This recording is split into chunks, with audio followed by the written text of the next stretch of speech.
You're watching Mirror 7 News. Stay informed, stay ahead for more news. On a night when Rangers supporters had come to Ibrox hoping for a step closer to the Champions League group stages, what they witnessed instead was a collapse so brutal that many were leaving their seats before half-time. By the 20th minute, the scoreboard read 3-0 to Club Brugge, and the atmosphere inside the stadium had already turned poisonous. The match had barely begun when disaster struck. Rangers pressed forward in hope, but within moments a careless lapse at the back allowed Brugge's Romeo Vermont the space to lob Jack Butland with a finish of real quality. It was a moment that silenced the optimism in the stands and set the tone for what followed. Only a few minutes later, Orne Spilliers found himself completely unmarked from a corner and calmly stroked home. The defensive organization was absent, the marking non-existent, and Ibrox began to boil over. By the 20th minute, it went from bad to worse.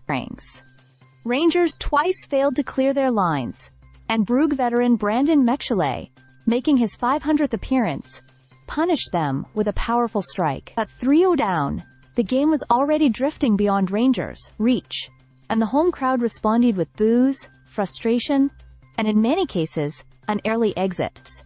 It was the kind of angry, visceral reaction that Glasgow football is known for. Loud, raw, and cutting. Russell Martin, still in the infancy of his tenure as Rangers manager, cut a lonely figure on the touchline. His style of play, adventurous and attack-minded, has impressed in flashes, but at this level the defensive weaknesses were cruelly exposed. Too much space was conceded, runners were not tracked, and there was little sense of authority in the back line. It wasn't that Brugge were overwhelming. Rather, they were clinical enough to exploit every error. To Rangers' credit, the second half showed more fight. Substitute Jayden Magoma, on loan from Brentford, provided a spark down the flank, and Danilo managed to pull a goal back with a close-range finish. JD Gassama even thought he had scored another, only for VAR to rule it out after he was judged to have fouled Simone Mignolet. The performance after the break did not erase the horror of the opening spell, but it at least added some respectability to the scoreline. Martin afterwards insisted that pain was always going to be part of the process, that setbacks would be necessary to grow, but even he must know that patience is in short supply at Ibrox.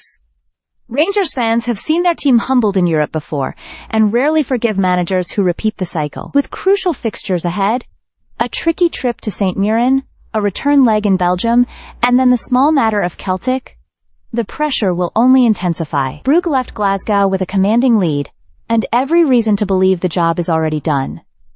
For Rangers, the tie is still alive in theory, but the damage feels close to fatal. Life comes quickly in Glasgow football, and for Russell Martin, it may already be coming too fast. Stay subscribed for more videos.